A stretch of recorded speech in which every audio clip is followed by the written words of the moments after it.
नमस्कार दोस्तों, आप सभी का स्वागत है हमारे यूट्यूब चैनल A2 स्टडी पर। हमने दिल्ली सल्तनत को शुरू किया है, जिसमें हम गुलाम वंश तथा खिलजी वंश के बारे में पढ़ चुके हैं तथा तुगलक वंश के प्रारंभिक इतिहास के बारे में पढ़ चुके हैं। यदि आप पीछे के सारे वीडियो देखना चाहते हैं तो वो प्लेलिस्ट में डाल दी गई हैं, वहाँ से जाकर आप लाइन बाय लाइन सब देख सकते हैं। तो चलिए आज हम पढ़ेंगे गयासुद्दीन तुगलक के बारे में, जिसने तुगलक वंश की स्थापना की थी। चलिए, गयासुद्दीन तुगलक जिसने 1320 ईस्वी से 1325 ईस्वी तक शासन किया था। गयासुद्दीन तुगलक का वास्तविक नाम गाजी मलिक तुगलक व गाजी बेग तुगलक था। तुगलकनामा ग्रंथ के अनुसार गयासुद्दीन तुगलक सर्वप्रथम जलालुद्दीन फिरोज खिलजी के अंगरक्षक के रूप में भर्ती हुआ था। तो यह गयासुद्दीन तुगलक जो था, ये जलालुद्दीन फिरोज खिलजी के अंगरक्षक के रूप में भर्ती हुआ था। अलाउद्दीन खिलजी के शासनकाल में गयासुद्दीन तुगलक को शाही अंगरक्षक का पद तथा दीवालपुर का सूबेदार बनाया गया था। तो ये याद रखिएगा कि किसके समय में, अलाउद्दीन खिलजी के समय में इसे दीपालपुर का सूबेदार बनाया गया था। अमीर खुसरो के तुगलकनामा ग्रंथ के अनुसार 18 बार मंगोलों को पराजित करने के कारण इसे मलिक उल काजी के नाम से जाना जाता है। तो ये जो है अमीर खुसरो हैं, उन्होंने तुगलकनामा ग्रंथ की रचना की है। उसमें उन्होंने बताया कि 18 बार मंगोलों को पराजित कर चुका था ये, इसलिए इसे मलिक उल गाजी के नाम से भी जाना जाता है। आगे देखते हैं। 7 सितंबर 1320 ईस्वी को नासिरुद्दीन खुसरो शाह की हत्या करने के बाद गाजी मलिक तुगलक ने 8 सितंबर 1320 को अलाउद्दीन खिलजी के द्वारा बनाए गए 1000 स्तंभों वाले महल में गयासुद्दीन तुगलक ने अपना राज्याभिषेक करवाया था। तो 7 सितंबर 1320 ईस्वी को इसने नासिरुद्दीन खुसरो शाह की हत्या कर दी और 8 सितंबर 1320 ईस्वी को अलाउद्दीन खिलजी द्वारा जो हजारों स्तंभ वाला महल बनाया गया था, उसमें इसने अपना राज्याभिषेक करवाया था।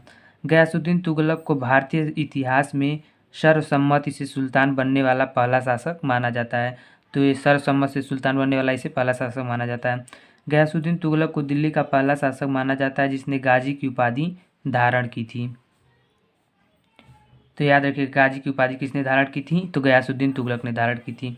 अब गयासुद्दीन तुगलक के प्रशासनिक कार्यों के बारे में पढ़ेंगे।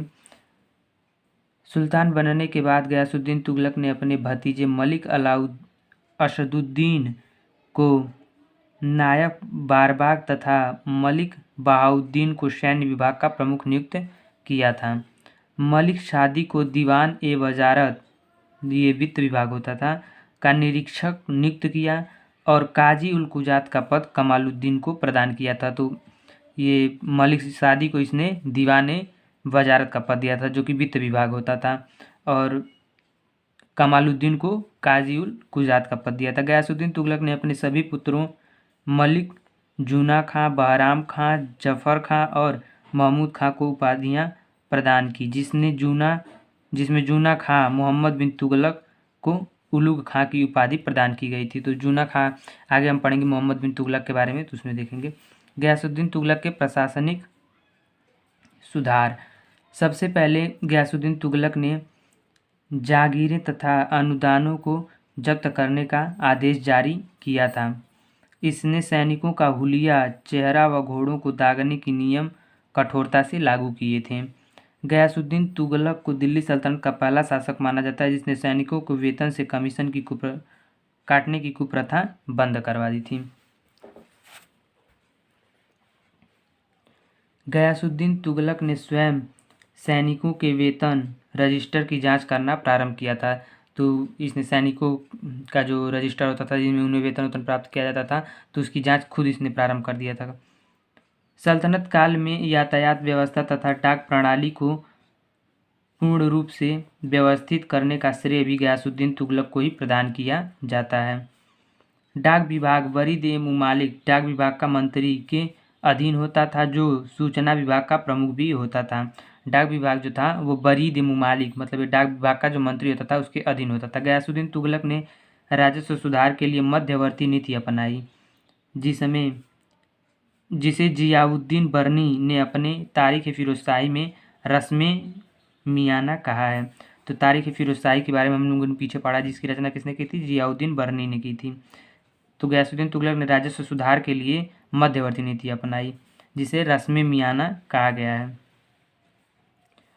इसने भू राजस्व संबंधी सुधारों को 3 स्तरों पर लागू किया था। पहला, मुक्ताओं, ये प्रांतीय राज्यपाल होते थे। मुकद्दम, गांव का मुखिया होता था। कृषक, ये किसान होते थे। कृषकों का बोझ कम करने के लिए गयासुद्दीन तुगलक ने हुक्म हासिल, उपज में साझा अथवा गल्ला बटाई के नियम लागू किए थे। तो ये कृषकों का बोझ कम करने के लिए इसने हुक्म हाजी, उपज में साझा की करने के लिए एक नीति अपनाई थी। गयासुद्दीन तुगलक ने लगान के रूप में उपज का 1/10 या 1/11 हिस्सा लेने का आदेश दिया था, जो सल्तनत काल में सबसे कम लगान माना जाता है। गयासुद्दीन तुगलक ने अमीरों तथा इक़्तिदारों द्वारा लगान वसूल में ठेकेदारी प्रथा को बंद करने का आदेश जारी किया था। गयासुद्दीन तुगलक के सैन्य अभियान। तो वारंगल अभियान। गयासुद्दीन तुगलक का यह पहला सैन्य अभियान था और उस समय वारंगल के राजा प्रताप रुद्रदेव थे। इसने अपने पुत्र जूना खां मोहम्मद बिन तुगलक के नेतृत्व वाली सेना को 1321 ईस्वी और 1323 ईस्वी में आक्रमण के लिए भेजा था। तो गयासुद्दीन तुगलक का जो पहला सैन्य अभियान था वह वारंगल अभियान था। तो जिस समय इसने 1321 और 1323 ईस्वी में अपने पुत्र मोहम्मद बिन तुगलक के नेतृत्व में एक सेना की टुकड़ी वारंगल पर आक्रमण करने के लिए भेजा था और यह इसका पहला सैन्य अभियान था। गयासुद्दीन तुगलक को सल्तनत काल में नहरें खुदवाने वाला पहला शासक माना जाता है। तो ये बहुत ही महत्वपूर्ण, इसे याद रखिएगा। नहरें खुदवाने वाला पहला शासक किसे माना जाता है? गयासुद्दीन तुगलक को।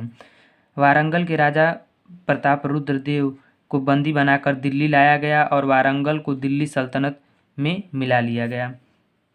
तो वारंगल अभियान जब इसने किया और आक्रमण किया, वहाँ पर राजा प्रताप रुद्रदेव जो थे उन्हें वे पराजित हो गए और उन्हें बंदी बनाकर दिल्ली लाया गया और वारंगल जो था उसे दिल्ली सल्तनत में शामिल कर लिया। गयासुद्दीन तुगलक के समय में दक्षिण के राज्यों को दिल्ली सल्तनत में शामिल किया था।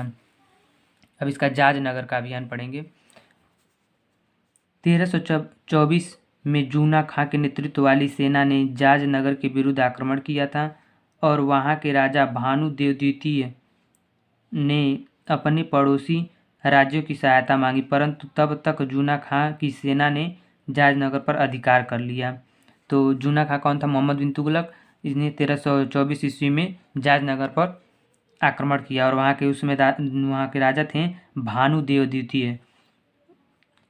उन्हें पराजय का सामना करना पड़ा। इस विजय की जानकारी 1324 ईस्वी के राजमुंद्री अभिलेख से प्राप्त होता है। तो ये राजमुंद्री एक अभिलेख है जिसमें इस विजय की जानकारी प्राप्त होती है। राजमुंद्री अभिलेख में मोहम्मद बिन तुगलक को दुनिया का खान कहा गया है। तो ये बहुत ही महत्वपूर्ण, इसे भी याद रखिएगा कि किस अभिलेख में मोहम्मद बिन तुगलक को दुनिया का खान कहा गया है। तो राजमुंद्री अभिलेख में। इसका बंगाल अभियान। गयासुद्दीन तुगलक का यह अंतिम सैन्य अभियान था और उस समय बंगाल के शासक गयासुद्दीन बहादुर थे। अंत में दोनों सेनाओं के मध्य युद्ध हुआ, परंतु गयासुद्दीन बहादुर की सेना पराजित हुई और उसे बंदी बना लिया गया। तो बंगाल अभियान जो था ये गयासुद्दीन तुगलक का अंतिम सैन्य अभियान था। और उस समय बंगाल के राजा कौन थे? वहाँ के राजा कौन थे? गयासुद्दीन बहादुर थे। नासिरुद्दीन को बंगाल का नया सूबेदार बनाया गया और बंगाल से वापस आते समय गयासुद्दीन तुगलक ने 1324 से 25 में तिरहुत पर आक्रमण किया था। तो वो जब बंगाल विजय करके जब वापस लौट रहा था तो उसने आधुनिक बिहार, जिसे उस समय तिरहुत कहा जाता था, उस पर आक्रमण किया था। तिरहुत के राजा हरि सिंह देव नेपाल के जंगलों में भाग गए और शाही सेना ने तिरहुत पर अधिकार कर लिया था। तो तिरहुत के राजा उस समय कौन थे? हरि सिंह देव थे। गयासुद्दीन की स्थापत्य कला। गयासुद्दीन तुगलक ने दिल्ली में स्थित कुतुब मीनार के पूर्व दिशा में तुगलकाबाद नामक नगर बसाया था। अपनी राजधानी वहां पर स्थानांतरित कर ली थी। तो इसने दिल्ली के कुतुब मीनार के पूर्व दिशा में एक नगर बसाया तुगलकाबाद और उसे ही अपनी राजधानी बना लिया था। गयासुद्दीन तुगलक ने स्वयं अपने मकबरे का निर्माण करवाया था। इस मकबरे के ऊपर हिंदू मंदिरों के समान आमलक और कलश का प्रयोग हुआ है तथा उस पर अर्धगोलाकार छतों का निर्माण किया गया है। सर्वप्रथम इसी मकबरे से वास्तुकला की तुगलक शैली का प्रारंभ माना जाता है। इन सभी स्थल के निर्माण में लाल पत्थर व सफ़ेद संगमरमर का प्रयोग किया गया है। तो तुगलक शैली का प्रारंभ कहाँ से माना जाता है? सर्वप्रथम वास्तुकला जो वहाँ की थी उसका तुगलक शैली की वास्तुकला का प्रारंभ इसी के मकबरे से माना जाता है। शेख निजामुद्दीन औलिया ने गयासुद्दीन तुगलक से कहा कि हुजूर, दिल्ली अभी दूर है। गयासुद्दीन तुगलक की मृत्यु 1325 ईस्वी में हुई थी। तो अगले वीडियो में हम मोहम्मद बिन तुगलक के बारे में पढ़ेंगे। आज के वीडियो में इतना ही। और यदि आप गुलाम वंश और खिलजी वंश के बारे में पढ़ना चाहते हैं तो प्लेलिस्ट में वीडियो डाल दी गई है, वहाँ से जाकर आप उसे प्राप्त कर सकते हैं। धन्यवाद।